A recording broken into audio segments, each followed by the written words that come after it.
નામથી અગ્નિમાં ઐશ્વર્ય મુક્તો લઈ, શોભે અક્ષર સાથ સુંદર છબી, લાવણ્ય તેજોમય. કરતા દિવ્ય સદા રહે પ્રગટ જે સાકાર સર્વોપરી, સહજાનંદ કૃપાળુને નિત નમો સર્વાવતારી હરિ. શોભો સાધુ ગુણે સદા સરળને જગતે અનાસક્ત છો, શાસ્ત્રીજી ગુરુ યોગીજી ઉભયની કૃપા તણુ પાત્ર છો. ધારી ધર્મ ધુરા સમુદ્ર સરખા ગંભીર જ્ઞાને જછો, નારાયણ સ્વરૂપ દાસ ગુણીને સ્નેહે જવંદુ વહો. શ્રી સ્વામિનારાયણ ભગવાનની જય. અક્ષર પુરુષોત્તમ મહારાજની જય. ગુણાતીતાનંદ સ્વામી મહારાજની જય. ભગતજી મહારાજની જય. શાસ્ત્રીજી મહારાજની જય. યોગીજી મહારાજની જય. પ્રમુખ સ્વામી મહારાજની જય. આ વર્ષે શ્રાવણ માસ દરમિયાન આપણી આંધેરી ઈષ્ટની પારાયણમાં આપણે જે શીર્ષક અહીંયા વંચાય છે, લેખત હૈ સંત સુજાણ, એ વિષય પારાયણ એટલે કે કથામૃતનો લાભ લઈશું. લેખત હૈ સંત સુજાણ એક માસિક કેલેન્ડર એ સંસ્થા તરફથી બહાર પડેલું, લગભગ 1996ની સાલમાં પ્રકાશિત થયેલું આ કેલેન્ડર. એમાં પરમ પૂજ્ય પ્રમુખ સ્વામી મહારાજે સ્વહસ્તે આપણા વ્યક્તિગત જીવનમાં ઉદ્ભવતા પ્રશ્નોના ઉત્તરો, કૌટુંબિક જીવનમાં આપણા જે પ્રશ્નો હોય એમના ઉત્તરો, અથવા તો સામાજિક સ્તરે પણ ઉદ્ભવતા પ્રશ્નના ઉત્તરો ખૂબ સુંદર રીતે એમને લખ્યા છે. પોતાના અક્ષરોમાં લખાયેલા આ ઉત્તરો છે અને એમણે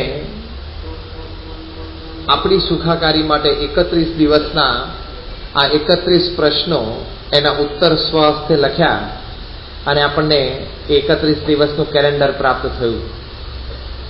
તમારામાંથી ઘણા બધાના ઘરે કદાચ એક કેલેન્ડર હશે. કેટલાના ઘરે છે? 10 જણાના ઘરે છે. કેટલાય જોયું છે કેલેન્ડર? ઘણા બધા.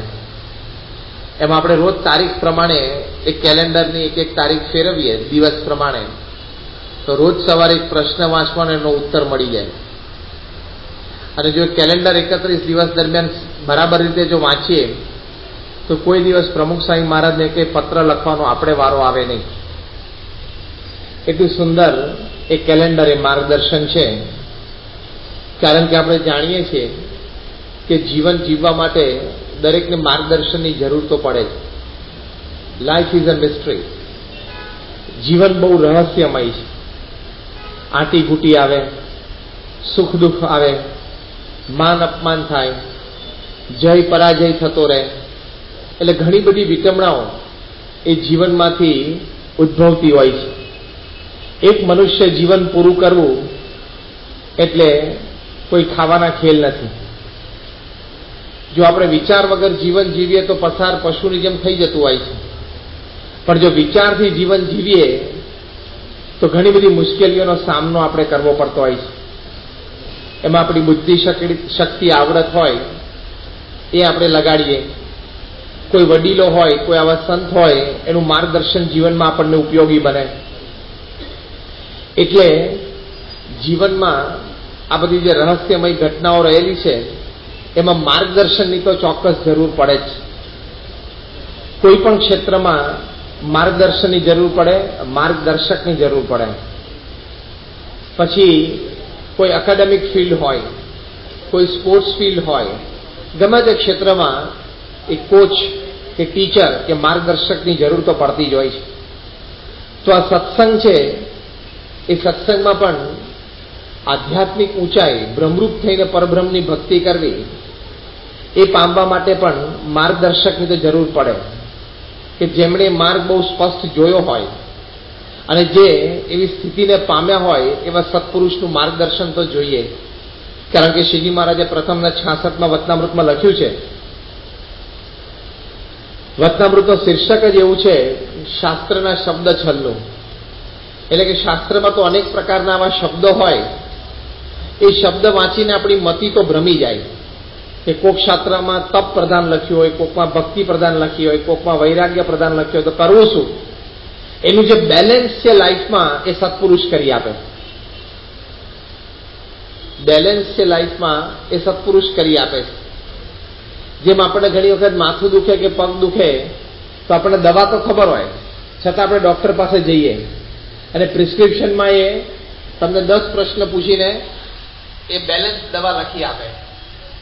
એમ શાસ્ત્રમાં તો ઘણી બધી વાતો લખી હોય, પણ માર્ગદર્શક જોઈએ, એ માર્ગદર્શન પ્રમુખ સ્વામી મહારાજે એ આ ઉત્તરો બહુ સુંદર આપ્યા છે. એનું શીર્ષક સંસ્થાએ આ નક્કી કરેલું, લેખક હૈ સંત સુજાણ. એટલે કેવા સંત છે, એ સુજાણ છે ને બધી જાણ છે. એ ભૂત, ભવિષ્ય અને વર્તમાન ત્રણેયનું જાણે છે. એવા જ્ઞાની સંત છે, એ આપણને માર્ગદર્શન આપે છે. વર્ષો પહેલા એક પ્રસંગ એવો બનેલો કે એકવાર કોઈ વેપારી હશે, એને વેપાર સંબંધી કોઈ પ્રશ્ન એટલે કે લીગલ ઇસ્યુ ઉભો થયો હશે. એટલે એમણે કોઈ લીગલ કન્સલ્ટન્ટને રોક્યા અને લીગલ કન્સલ્ટન્ટે એમને ઉપાય બતાવ્યો. એમની ત્યાં ચેમ્બરમાં બેઠા હતા, તો એમના શેલ્ફમાંથી એકાદ પુસ્તક ખેંચી અને જોઈ અને એમને ઉત્તર બતાવ્યો, તમે આ પ્રમાણે આ લીગલ ઇસ્યુમાં આગળ વધો. અને એ પ્રમાણે એમને લાભ થયો. એ કેસ જીતી ગયા અને લાખો ડોલરનો લાભ થયો. પછી પેલા એમની ફી આવી. લીગલ કન્સલ્ટન્ટે ફી લીધી, એટલે ફીમાં એમને બિલ મોકલ્યું $50,000. એટલે અમને બહુ આશ્ચર્ય થયું. એમની સાથે એમના મિત્ર પણ સાથે ગયેલા. એમણે આ બિલ જોયું કે $50,000 બિલ. 1 કલાક આપણને સાંભળ્યા અને પછી એના શેલ્ફમાંથી એક પુસ્તક ઉતારી અને પુસ્તક ખોલી અને અંદરથી વાંચીને આપણને સંભળાવી દીધું, લખી આપ્યું કે આ પ્રમાણે તમે કરો. હવે આવા પુસ્તક તો કે લાઇબ્રેરીમાં મળે છે. લાઇબ્રેરીમાં બધા પુસ્તકો હોય જ છે. એને ખાલી આપણને ખોલીને બતાવ્યું, એમાં આટલા બધા પૈસા લઈ લીધા. બંને જણા પેલા લીગલ કન્સલ્ટન્ટ પાસે ગયા કે તમે તો ખાલી આટલું જ કર્યું, આ પુસ્તક ઉતાર્યું અને ખોલી અને આપણે ફકરો વાંચી બતાવ્યો અને તમે $50,000 ચાર્જ કરો, આટલા બધા પુસ્તક તો લાઇબ્રેરીમાં છે. ત્યારે પેલા લીગલ કન્સલ્ટન્ટે વાત કરી કે પુસ્તકો તો બધા લાઇબ્રેરીમાં છે, પણ in which book and on which page the answer of your question lies, I know it, you don't know. પુસ્તકો તો બધા ખૂબ પડ્યા છે લાઇબ્રેરીમાં, પણ કયા પુસ્તકના કયા પાના ઉપર કયા અક્ષરોમાં તારા પ્રશ્નનું સમાધાન છે ને, એની મને ખબર છે. એના $50,000. એમ આપણા જીવનમાં આપણને બધી ખબર છે. સત્ય બોલવું જોઈએ, નિયમ ધર્મ પાળવા જોઈએ, સત્સંગ કરવો જોઈએ, એ બધી ખબર છે. પણ એ સત્સંગ કેવી રીતે કરવાનો? તો અઠવાડિયે એક વખત પરાસભામાં આવવાનું અને રવિવારે એક વખત રવિ સભામાં આવવાનું. આવી રીતે સત્સંગ કરવો, એ માર્ગદર્શન એને આપ્યું. એના $50,000. આપણને ભક્તિ કરવી એટલી ખબર પડે છે, શાસ્ત્રમાં લખ્યું ભક્તિ કરવી, પણ એ કેવી રીતે કરવી? તો રોજ સવારે આપણા સંપ્રદાયની પૂજા એ પાથરીને કરવી. એ જે માર્ગદર્શન આપ્યું ને સ્વામીએ, કિંમત એની. એ જીવનમાં એવા એક માર્ગદર્શક જોઈએ. હરિભક્તે કીધું, શાસ્ત્રી મહારાજને કહ્યું કે આટલી બધી એકાદશી તપ. શાસ્ત્રી મહારાજે કહ્યું બધી એકાદશી થાય તો સારું જ છે, પણ જો બધી નિર્જળા ન થાય તો આ 5 નિર્જળા તમે કરજો, તમને આખા વર્ષની એકાદશીનું પુણ્ય મળશે. એમ કહીને 5 એકાદશી 5 ઉપવાસ એમને નક્કી કર્યા શાસ્ત્રીજી મહારાજ. શાસ્ત્રમાં તો ઘણું બધું તપ લખેલું, પણ એમાંથી કન્સાઇઝ કરીને આપણે પચે અને આપણને અનુકૂળ આવે એ આ સત્પુરુષ કરી આપે. કિંમત એની છે. અમેરિકામાં એક બહુ બધા સાયન્ટિસ્ટ હતા, ચાર્લ્સ સ્ટાઇનમેક્સ. બધા ઇલેક્ટ્રિકલ એન્જિનિયર હતા અને ઘણા બધા ઇલેક્ટ્રિકલ ડિવાઇસીસ એમને શોધી છે. તો એક વખત જનરલ મોટર્સ, બહુ મોટી કંપની છે, GM, એમની પ્રોડક્શન લાઈનમાં કંઈક ફોલ્ટ આવ્યો. એટલે બધા એમના એક્ઝિક્યુટિવ એન્જિનિયર સહિત બધાએ ખૂબ પ્રયત્ન કર્યો કે આ પ્રોડક્શન લાઈનમાં ફોલ્ટ ક્યાં છે, શોધીએ. જુનિયર એન્જિનિયર્સથી ના થયું, સિનિયર એન્જિનિયર્સથી કામ ના થયું, એક્ઝિક્યુટિવ એન્જિનિયર્સને બોલાવ્યા, પણ તો પણ કામ ન થયું. એટલે પછી ચાર્લ્સ સ્ટાઇનમેક્સને બોલાવ્યા કે બહુ જ સિનિયર એન્જિનિયર અને સાયન્ટિસ્ટ છે, તેમને બોલાવો. ચાર્લ્સ સ્ટાઇનમેટ્સ તો બહુ વૃદ્ધ હતા, વર્ષો પહેલા રિટાયર થયેલા, પણ આવો એક ઇમરજન્સી કોલ આવ્યો એટલે પોતે ગયા. પ્રોડક્શન લાઇનમાં ત્યાં ફેક્ટરીમાં ગયા તો સ્ટાર્ટથી છે એન્ડ સુધી બધે ચાલ્યા, પ્રોડક્શન લાઇનને પેરેલલ ચાલ્યા. પછી એક જગ્યાએ ચોકથી ચોકડી કરી કે ધ ફોલ્ટ ઇઝ હિયર. તો ત્યાં એ લોકોએ ઓપન કર્યું ને સામાન્ય ફોલ્ટ હતો, એ ઓકે કર્યું એટલે આખી પ્રોડક્શન લાઈન ચાલુ થઈ ગઈ. તો ચાર્લ્સ સ્ટાઇનમેન્સે લોકોએ કીધું કે you can ask for your bill, તમે જે બિલ કહેશો અમે કરશું. તો ચાર્લ્સ સ્ટાઇનમેન્સે મૂક્યું $10,000 બિલ. આ 70ની સાલની વાત છે, $10,000 USD. કંપનીને બહુ આશ્ચર્ય થયું કે ફોલ્ટ તો કેટલો નાનો હતો, ફોલ્ટ તો રિપેર કરતા 10 જ મિનિટમાં આપણે પછી બતાવ્યો, પછી તો જુનિયર એન્જિનિયર 10 મિનિટમાં કરી નાખ્યું. આટલા નાના ફોલ્ટના $10,000. ચાર્લ્સ સ્ટાઇનમેન્સે લોકોએ પાછું લખ્યું પ્લીઝ આઇટમાઇઝ યોર બિલ, આઇટમાઇઝ કરો. ચાર્લ્સ સ્ટાઇનમેન્સ બુદ્ધિશાળી હતા, મોર દેન 130 ઇલેક્ટ્રિકલ ડિવાઇસીસ ના નામે છે, એમને આઇટમાઇઝ કર્યું bill. To put the cross with the chalk $1, labour charge. પોતે આમ ચોક હાથમાં લીધો, નીચે વળ્યા અને ચોકડી મૂકી, એ લેબર ચાર્જનો કેટલો $. And where to put it? $9,999. નીચા વળીને ડોલર આપણે ચોકડી મૂકીને કે એ લેબર ચાર્જ થયો ને, લેબર થયું ને, એ લેબર મજૂરીની કિંમત કેટલી? $1. કઈ જગ્યાએ ચોકડી મૂકવી એનો ચાર્જ $9,999. આઇટમાઇઝ કરી આપણી બિલ. એમાં આપણે શાસ્ત્ર આખું વચનામૃત આપણી પાસે છે, પણ એમાંથી કઈ વાત આપણા જીવને ભ્રમરૂપ કરવા માટે છે એ સત્પુરુષ જાણે છે. ઘણી બધી વાતો શાસ્ત્રમાં સત્સંગ સંબંધી બધી લખી છે, પણ એ સત્સંગ પ્રેક્ટિકલી આપણા જીવનમાં કેવી રીતે કરવો, પ્રમુખ સ્વામી મહારાજે વાત કરી. ગ્રસ્ત હરિભક્ત છે એ રવિવારની સભા જો નિયમિત અને વ્યવસ્થિત ભરે તો બ્રહ્મરૂપ થઈ જાય, આ એમના વચન છે. હવે બ્રહ્મરૂપ થવા માટે, આત્મરૂપ થવા માટે બીજા કોઈ સાધન કરવાની જરૂર જ ના રહે. અમને જંગલમાં નથી મોકલતા, તમને ક્યાંથી મોકલે? તો જો ઘણી બધી વાતો શાસ્ત્રમાં લખી છે, પણ એ કન્સાઇઝ કરીને આપણને અનુકૂળ થાય, આપણને પચે એવી રીતે આ સત્પુરુષ કરી આપે છે. એટલે લિખતે સંત સુજન કેલેન્ડરની આ કિંમત આ છે. ગુણાધ્યાન સંહિતામાં લખ્યું છે કે કરોડ રૂપિયા આપતા પણ આ વાતો મળે નહીં. બુક સ્ટોલમાં 14 રૂપિયાની મળે છે.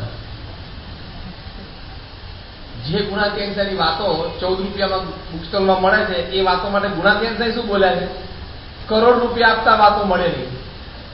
એ શું કે કરોડ રૂપિયા આપતા આ વાતોના બોલનારા મળે નહીં, એમ સમજવાનું.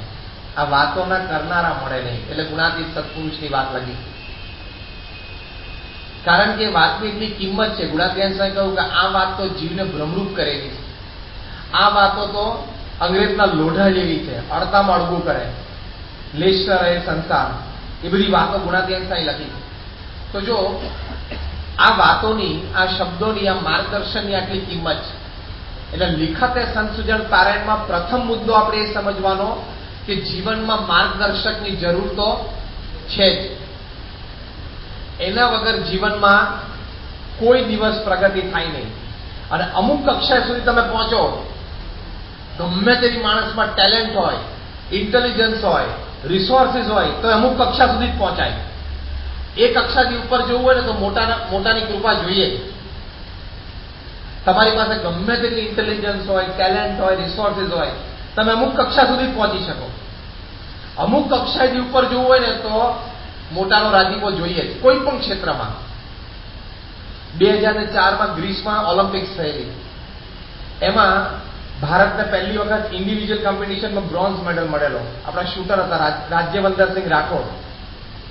એને 10 મીટર રાઇફલમાં શૂટિંગમાં 3rd મેડલ એટલે બ્રોન્ઝ મળેલું.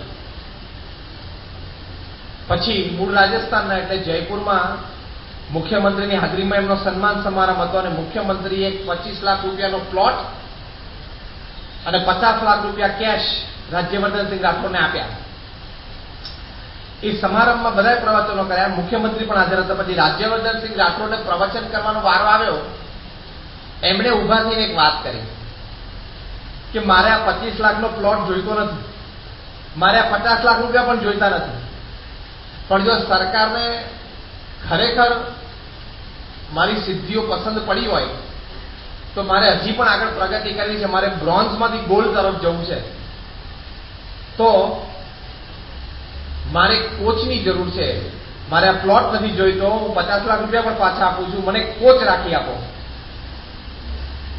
અને એ કોચ અમેરિકાના એક શાર્પ શૂટર છે, માર્ક ટકર, એ મારે જોઈએ છે. એનો વર્ષનો ચાર્જ 4 કરોડ રૂપિયા છે. એ મને રાખી આપો એવી એને વિનંતી કરી.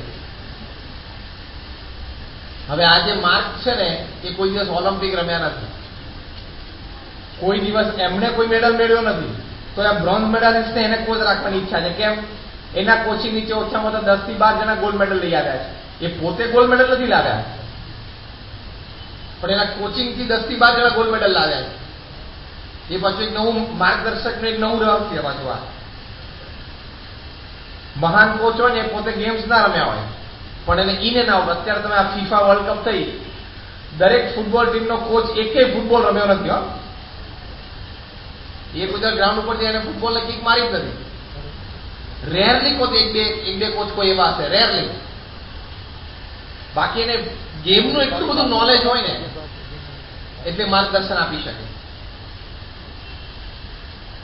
તો બધાએ પૂછ્યું કે ભાઈ હવે તને બ્રોન્ઝ મેડલ તો મળી ગયો, આ તો એકાદ તારી બુલેટ છે સાઈડમાં ગઈ એટલે તને ગોલ્ડના બદલે બ્રોન્ઝ આવી ગયો. એકાદ બુલેટ. કારણ કે ઓલિમ્પિકમાં તો ગોલ્ડમાંથી સિલ્વર ને સિલ્વરમાંથી બ્રોન્ઝમાં તો બધું એરલાઇન ડિફરન્સ હોય. બહુ સારા સ્વિમર હતા માઇકલ ફેલ્પ્સ, એને ગોલ્ડ મેડલ મળ્યો અને એના પછી બીજી વ્યક્તિને સિલ્વર મેડલ મળ્યો. કંઈક 400 મીટર્સ સ્વિમિંગ કોમ્પિટિશન હતી. તો ગોલ્ડ અને સિલ્વર વચ્ચે ટાઈમિંગમાં કેટલો ફેર હતો? 1 સેકન્ડનો 400મો ભાગ, 400 પાર્ટ ઓફ અ સેકન્ડ. એનો ડિફરન્સથી ગોલ્ડ અને સિલ્વર જુદા પડી ગયા મેડલ ઓલિમ્પિકમાં. તો એટલે બધાએ આને રાજ્યવર્ધનસિંહ રાઠોડને કહ્યું કે ભાઈ હવે તને બ્રોન્ઝ મેડલ તો આવી જતું, એકાદ તારી ગોળી સહેજ સાઈડમાં વાગી ગઈ હશે એટલે તારો ગોલ્ડ ગયો. એટલે હવે તારે કોચની તો જરૂર નથી, હવે તારે ખાલી પ્રેક્ટિસ જ કરવાની 4 વર્ષ. અને હકીકતમાં એવું જ છે ને, હકીકતમાં એવું જ છે ને. હવે સચિન તેંડુલકર અત્યારે કોચ માંગે તો કોઈ શું કે? 20 વર્ષનો ઇન્ટરનેશનલ એક્સપિરિયન્સ, 30,000થી વધારે ઇન્ટરનેશનલ રન્સ. હવે વ્યક્તિને કોચની જરૂર પડે? What he does is a coaching for people. એ ગ્રાઉન્ડ ઉપર બગાસું ખાય ને તો ઇટ ઇઝ કોચિંગ. ખરા? એ ગ્રાઉન્ડ ઉપર એના માણસ ખાય ને તો એ લોકો માટે કોચિંગ થઈ જાય.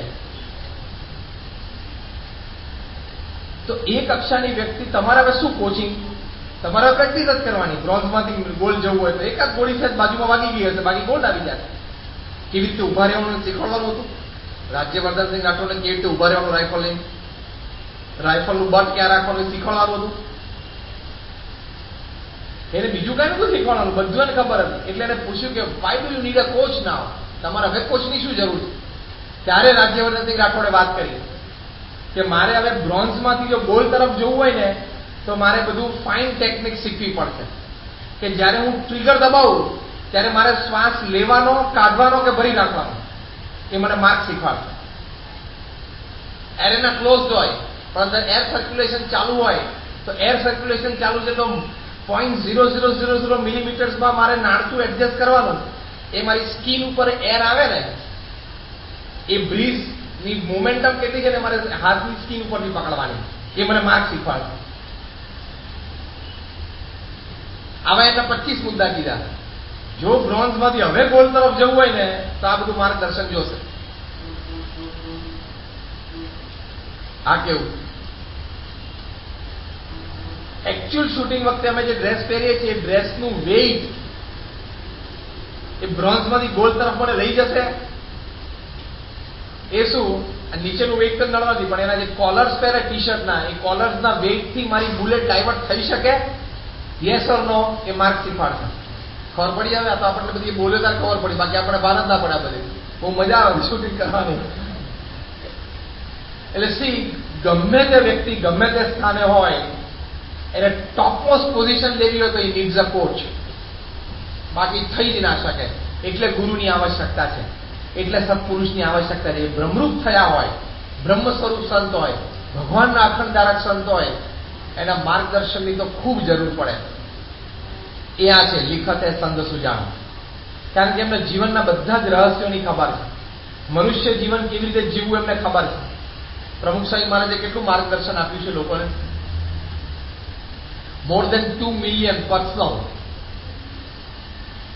વ્યક્તિગત માર્ગદર્શન 2 મિલિયન 20 લાખથી પણ વધારે એમણે આપ્યા છે મુલાકાત દરમિયાન. લગભગ 6 લાખથી પણ વધારે પત્રો એમણે જાતે લખ્યા છે. એ જે માર્ગદર્શન, એની કિંમત કેવી. દુનિયાના 60 દેશોમાં 18,000 ગામડાઓમાં ફર્યા છે. 3 લાખથી વધારે પધરામણીઓ કરી છે. પ્રમુખ સ્વામી મહારાજ એક વખત સાહજિક બોલેલા. સ્વામી કેવું રૂમમાં બેઠો ને કોઈ પ્રવેશે ને અને પહેલો પગ રૂમમાં મૂકે, મને ખબર પડી જાય શેની માટે આવે છે. એમની અંતર્યામી શક્તિથી નહીં. એટલા બધા લોકોને વ્યક્તિગત મળ્યા ને તો એના ફેશિયલ એક્સપ્રેશન, એના બોડી લેંગ્વેજ, એની આઈ મુવમેન્ટ્સ પરથી પકડી જાય કે શેની માટે આવ્યા છે. અને બનેલું એક વખત એવું, એક હરિભક્તે એમના મિત્રનો પરિચય કરાવ્યો. આફ્રિકામાં આપણે એક હરિભક્ત છે કેતન સોમૈયાના, એક આરબ મિત્રને લઈને આવેલા કે સ્વામી મારા આરબ મિત્ર છે એટલે થોડો પ્રશ્ન છે. સ્વામી એક જ વાર એની આંખમાં જોયું ને, સ્વામી કે બહુ પૈસા ભેગા થઈ ગયા છે ગોઠવવાની તકલીફ છે ને? તો કે હા. તરત સ્વામી ખબર પડી ગઈ, બહુ પૈસા ભેગા થઈ ગયા છે ગોઠવવાની તકલીફ છે ને? તો કે હા. Is very sharp. ન્યુયોર્કમાં એક હરિભક્ત પ્રમુખ સ્વામી મહારાજને મળવા માટે આવેલા કે સ્વામી મને કંટાળી ગયો છું જીવનથી. સ્વામી કે ઘરે પત્ની સાથે ઝઘડે છે શું કામ? અને ખરેખર ઝઘડીને આવેલો, બોલો. એટલે ઇઝ વેરી શાર્પ. એના ફેશિયલ મુવમેન્ટ્સ, બોડી લેંગ્વેજ, આઈ મુવમેન્ટ્સ પરથી સ્વામી પકડી શકે છે. હવે એ જે એમની અનુભવ છે એમનો, એમાંથી એ માર્ગદર્શન અમૃત આપણને આપી શકે છે. એ આ લિખતે સંત સુજાણ છે. એટલે પ્રમુખ સ્વામી મહારાજના અક્ષરોમાં જ આ બધા ઉત્તરો પ્રકાશિત થયા છે. અને એ આપણે નિત્યનું અધ્યયન, નિત્ય સમાગમ રાખીએ તો એનાથી આપણને જીવનમાં બહુ જ મોટો લાભ થાય છે. એટલે એ લાભ આપણે આ પારાયણ દરમિયાન લેવાનો છે. બહુ સુંદર માર્ગદર્શન. જેની પાસે કેલેન્ડર ના હોય, આપણી પાસે વેબસાઇટ ઉપર પણ સ્વામિનારાયણ.org ઉપર પણ આપણને આ માર્ગદર્શન મળે છે, તે આપણે ચોક્કસ વાંચી શકીએ.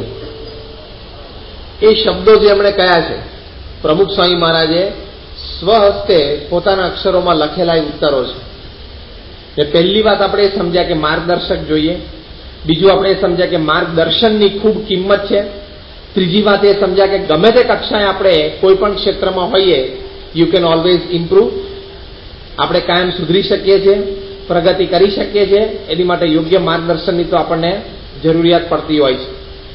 બીજી વાત એ સમજવાની કે ગુણાતીયન સ્વામીએ કહ્યું છે કે શબ્દમાં ખૂબ તાકાત રહેલી છે.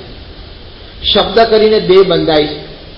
ગુણાતીયન સ્વામી કહ્યું કે શબ્દે કરીને રાજ છોડ્યા અને શબ્દે કરીને મરી ગયા, શબ્દે કરીને જીવી પણ ગયા. તે ગુણાતીયન સ્વામી લખ્યું કે જેવો આ જીવ જેવા શબ્દ સાંભળે એવો જીવ થઈ જાય છે. તે બળિયા ભગવાનના ભક્તના શબ્દો સાંભળે તો જીવમાં બળ આવી જાય, અને ઉતરતા ભગવાનના ભક્તના એટલે કે કોઈ કુસંગીના શબ્દ સાંભળે તો જીવ બળહીન થઈ જાય. સ્વામી કે એવા બળના શબ્દ સાંભળે તો એક જન્મે 100 જન્મે કરીને એકાંતિક થવાનો હોય, આને આ જન્મે થઈ જાય. અને બળહીન શબ્દ, ઢીલા શબ્દ સાંભળે તો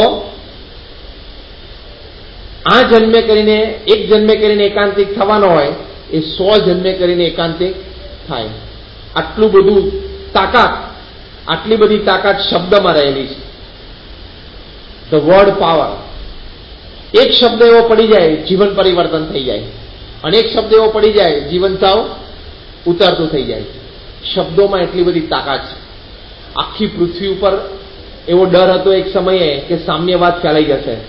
રશિયા આખું કમ્યુનિસ્ટ થઈ ગયું, ચાઇના આખું કમ્યુનિસ્ટ થઈ ગયું.